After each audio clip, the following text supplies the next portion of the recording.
शेतकरी मित्रांनो, आजच्या व्हिडिओमध्ये आपण 0 रुपयात उपलब्ध होणाऱ्या शेवग्याच्या पाल्यापासून सर्वात जबरदस्त वाढ करणारं आणि ओव्हरऑल पिकाची डेव्हलपमेंट करणारं टॉनिक बघणार आहोत. व्हिडिओ महत्त्वाचा आहे, शेवटपर्यंत बघा. नमस्कार शेतकरी मित्रांनो, स्वागत आहे कृषी मित्र आनंद या यूट्यूब चॅनलवर. शेतकरी मित्रांनो, झिरो बजेट नैसर्गिक शेतीच्या व्हिडिओ सिरीजमध्ये आज आपण एक नवीन व्हिडिओ पाहणार आहोत. तर तुम्ही बघू शकतात माझ्या हातामध्ये जे झाडाचा पाला मी धरलेला आहे, हे शेवग्याचा पाला आहे. बऱ्यापैकी आपल्या सर्वांना माहितीच असेल की शेवगा आपल्या आहारामध्ये जर आपल्याला आजार असतील तर त्यावर बऱ्यापैकी नियंत्रण करतो. त्यानंतर खूप सारे उपयुक्त विटॅमिन आपल्याला आहारामध्ये देत असतो आणि खूप उपयुक्त अशी शेवग्याची भाजी असते, आपण प्रत्येकाकडून ऐकत असतो.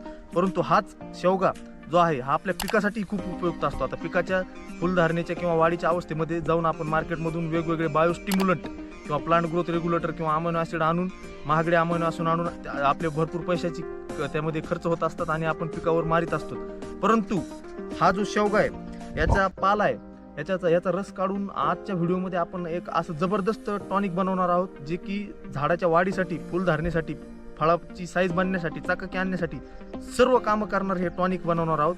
तर हे टॉनिक बनवण्यासाठी आपल्याला काय काय साहित्य लागणार आहे, याच्यामध्ये काय काय साहित्य आपण घेणार आहोत, तेच साहित्य का लागते, किंवा ही टॉनिक बनवण्याची पद्धत काय, याला किती दिवस ठेवायचं आहे, ही सर्व प्रक्रिया मी तुम्हाला आजच्या व्हिडिओमध्ये दाखवणार आहे. त्यासाठी व्हिडिओ खूप महत्त्वाचा आहे, तुम्ही शेवटपर्यंत बघा. ओके, तर शेतकरी मित्रांनो, आता आपण व्हिडिओ लगेच चालू करूयात. तर साहित्य काय काय लागतंय सुरुवातीला हे जबरदस्त असं टॉनिक बनवण्यासाठी ते आपण पाहूयात. तुम्ही पाहू शकता, आपण मग झाडाचा जो शेवग्याचा पाला आहे तो पाला आणलेला आहे. आता तुम्हाला जितक्या क्वांटिटीमध्ये बनवायचं आहे त्या हिशोबाने तुम्ही घेऊ शकता. आता मी इथं 1 किलो पाला घेतलेला आहे. आता पाला काय करायचं आहे, आपल्याला त्याचे जे पानं येतं ते पूर्णपणे सोलून असे आपल्याला पानं उकळत्या ह्याच्यात टाकायचे. तर आपण दाखवणारच आहोत तुम्हाला सगळं. तेव्हा तुम्ही पाहू शकता इथं 1 किलो असा आपण पाला घेतलेला आहे. त्याच्यानंतर महत्त्वाचं दुसरं साहित्य म्हणजे तुम्ही बघू शकता, आपण देशी गाईचं 1 लिटर गोमूत्र घेतलेलं आहे इथं. आता गोमूत्राचं प्रमाण आपल्याला कमीच ठेवायचं आहे, कारण याचं जर प्रमाण जास्त झालं तर, किंवा फवारणीमध्ये याचं प्रमाण जास्त झालं तर लिफ स्कॉर्चिंग म्हणजे पानावर साईडनं कडा वगैरे जळण्याचं प्रमाण आपल्याला पाहायला मिळू शकते. त्यामुळे गोमूत्र 1 लिटर घेतलेलं आहे, पाला 1 किलो घेतलेला आहे. आणि जितकं गोमूत्र घेतलं आहे त्याच्यापेक्षा आपल्याला 4 पट पाणी घ्यायचं आहे. आता इथं तुम्ही बघू शकता पातेलं एक घेतलेलं आहे आपण, त्याच्यामध्ये जाळ लावलेला आहे. त्या पाण्याला 4 लिटर पाणी आतमध्ये टाकलेलं आहे आणि उकळी येण्यासाठी आपण त्या पाण्याला इथे ठेवलेलं आहे. आता उकळी फुटल्याच्या नंतर त्यामध्ये आपण हे सर्व साहित्य टाकणार आहोत. आता गोमूत्र त्यामध्ये नंतर टाकणार आहोत आपण, त्यानंतर पाला टाकणार आहोत आणि सर्व द्रावण जे आहे ते आपण उकळून घेणार आहोत आणि बऱ्यापैकी त्याला अर्ध होस्त आपण ठेवणार आहोत. एकदम गाढ असं उकळल्याच्या नंतर मंद ह्याच्यावर आपण त्याला उकळणार आहोत. त्याच्यानंतर आपण ते पूर्ण गाळून घेणार आहोत. आपण आता काय करू, लगेच प्रक्रियेला सुरू करू. तर शेतकरी मित्रांनो, सगळ्यात पहिल्यांदा आपण चूल पेटून घेतलेली आहे. नंतर या चुलीवर आपल्याला ती प्रक्रिया करण्यासाठी एक पातेलं लागणार आहे उकळण्यासाठी. ते पातेलं ठेवले. त्याच्यानंतर यामध्ये आपण 4 ते 5 लिटर पाणी टाकलेले. आता पाणी टाकल्यानंतर आपल्याला काय करायचं आहे की सुरुवातीला पाण्याला उकळी येईपर्यंत जाळ थोडा जास्त ठेवायचा आहे आणि उकळी फास्ट ठेवा म्हणून आपण त्याच्यावर परात किंवा प्लेट झाकली आहे.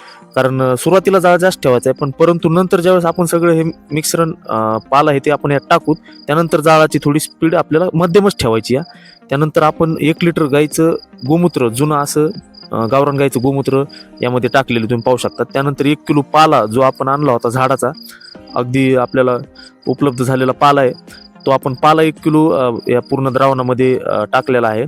आणि आता हे द्रावण काय केलं आहे आपण, पूर्णपणे या द्रावणाला एकजीव करायचं आहे किंवा याला ढवळून व्यवस्थित असं मिक्स करून घ्यायचं आहे, जेणेकरून ते पूर्णपणे जो पाल्याचा अर्क आहे तो या द्रावणामध्ये आपल्याला उतरेल आणि आपल्याला याचं पुरेपूर असा आपल्याला याचा फायदा मिळेल. शेतकरी मित्रांनो, आपलं ते द्रावण उकळतंय तोपर्यंत आपण या शेवग्याच्या पाल्यामध्ये काय चमत्कारिक घटक आणि याचे काय फायदे ते बघूयात. शेवग्याचा पाला हे फक्त खत नाही, ते एक बायोस्टिम्युलंट आहे. याच्यामध्ये nitrogen, potassium, calcium, magnesium, iron, zinc, manganese, जे की पानाची वाढ, फळधारणा, पेशी मजबूत, फुलगळ कमी, क्लोरोफिल निर्मिती, सूक्ष्म अन्नद्रव्य, इतके घटक आपल्याला यामध्ये जवळपास पाहायला मिळतात. त्यानंतर याच्यात जैव सक्रिय घटक कोणते कोणते आहेत, तर झियाटिन म्हणजे ज्याला सायटोकायनिन म्हणतो आपण, जे की नैसर्गिक वाढ करणारा हार्मोन आहे. त्यानंतर अमायनो ॲसिड आहे, ह्याच्यामध्ये अँटीऑक्सिडंट आहेत खूप सारे. त्यानंतर फिनॉलिक कंपाऊंड म्हणजे फिनॉलिक संयुग येतं. त्यामुळे शेवग्याचा पाला हा फक्त खत नाही, तर हा एक स्टिम्युलंट म्हणून पण आपण याचा वापर करू शकतो. त्यानंतर शेतीमध्ये शेवग्याच्या पाल्याचे काय काय उपयोग येतं तर पिकाची वाढ व उत्पादन वाढ, रोपांची मुळाची वाढ वेगाने होते, फांद्या वाढतात, फुलधारणा लवकर व जास्त होते, उत्पादन 10 ते 25% पर्यंत वाढल्याचे अनेक प्रयोगात दिसते आपल्याला. नंतर फोटोसिंथेसिस म्हणजे प्रकाश संश्लेषण वाढतं, पाने गडद हिरवी होतात, क्लोरोफिल वाढतं, पीक हे ताणमुक्त आणि स्ट्रेस टॉलरंट होतं. त्याच्यानंतर फुलगळ व फळगळ कमी होते, कॅल्शियम प्लस जियाटिनमुळे फुलं टिकतात, फळांची पकड चांगली राहते, विशेषतः मिरची, टोमॅटो, डाळी किंवा फळपिकं असतील. त्यानंतर कीड नियंत्रणामध्ये प्रतिबंधात्मक आपल्याला यामध्ये रिझल्ट पाहायला मिळतात. मावा, पांढरी माशी, थ्रिप्स यावर कडू व फिनॉलिक घटक किडींना दूर ठेवतात. हे पूर्ण कीडनाशक नाही पण कीड वाढ रोखतं. त्यानंतर बुरशीजन्य रोगावर सुद्धा नियंत्रण आहे, करपा असेल ते आपल्याला नियंत्रण पाहायला मिळतं. त्यानंतर माती सुधारणा, पालापाचोळा, कंपोस्ट, शेवग्याचा पाला मातीत मिसळल्यास सेंद्रिय कार्बन वाढतो, उपयुक्त जीवाणू सक्रिय होतात, माती भुसभुशीत होते, नैसर्गिक हार्मोन म्हणून वापर करतात. शेवग्याच्या पाल्याचा अर्क सगळ्यात स्वस्त प्लांट ग्रोथ रेग्युलेटर म्हणून वापरला जातो. नर्सरीमध्ये भाजीपाला किंवा फळबागासाठी अतिशय उपयुक्त आहे. त्यानंतर दुसरा घटक जो आपण घेतलाय गोमूत्र, त्या गोमूत्र हा नायट्रोजनचा स्त्रोत आहे मोठा, याच्यामध्ये खूप सारे सूक्ष्म अन्नद्रव्य आहेत. त्यानंतर जैव उत्तेजक आहेत जे की मुळाची वाढ व फुलधारणा सुधारतात. नंतर कीड नियंत्रणासाठी गोमूत्र उपयुक्त आहे, मावा, तुडतुडे, पांढरी माशी. त्यानंतर बुरशीनाशक गुण येतं, त्यानंतर उपयुक्त जीवाणू सुद्धा वाढवतो. इतके फायदे गोमूत्राचे पाहायला मिळतात. आता शेतकरी मित्रांनो आपलं हे उकळून झालंय, आपण 24 तासानंतर याला पूर्णपणे गाळून घ्यायचं आहे आपल्याला. ह्याला थंड झाल्याच्या नंतर व्यवस्थित गाळून घेतलेलं तुम्ही पाहू शकतात. आता इथं काय महत्वाचं आहे की आपण जवळपास 5 लिटरच्या आसपास सगळं हे द्रावण होतं. तुम्ही पाहू शकतात आपलं ते 2.5 लिटर भरलंय, म्हणजे आपल्याला अर्ध होईपर्यंत त्याला उकळायचंय. आता ह्याचं त्याच्यानंतर सर्वात महत्वाचं म्हणजे याचं वापरायचं प्रमाण व घ्यावायची काळजी. 20 लिटरच्या पंपासाठी 70 ते 90 ml हे द्रावण घ्यायचे. द्रावण फवारताना काय काळजी घ्यायची, सकाळी 6 ते 9 किंवा संध्याकाळी 5 ते 7च्या दरम्यान फवारायचे, दुपारी कडक उन्हात टाळायचे. त्यानंतर द्रावणाला व्यवस्थित डायल्यूट करायचे, म्हणजे पाणी जास्त टाकायचे. त्यानंतर फिल्टर करून घ्यायचे. फवारणीपूर्वी कापडाने नीट गाळून घ्या, नाहीतर नोजल चॉक होऊ शकतो. आणि पिकाच्या अवस्थेमध्ये आपल्याला सुरुवातीच्या 10-15 दिवसातच कोवळ्या अवस्थेत नाही फवारायचं. त्यानंतर हवामान क्लिअर असायला पाहिजे, पाऊस येण्याची शक्यता असेल तर फवारणी टाळा. 6 तास पाऊस नको फवारणीनंतर. मिसळण्याची काळजी काय, रासायनिक औषध कॉपर सल्फर सोबत आपल्याला याला जास्त करून मिक्स करायचं नाही. शेतकरी मित्रांनो आता या पूर्ण व्हिडिओमध्ये मी तुम्हाला प्रोसेस दाखवली, सगळं दाखवलं. आपण त्याची फवारणी घेत आहोत कांदा पिकावर. तर अगदी आपल्याला 0 रुपयामध्ये उपलब्ध होणारा जो शेवग्याचा पाला आहे आणि गोमूत्र हे आपल्याला अगदी 0 रुपयात उपलब्ध होते.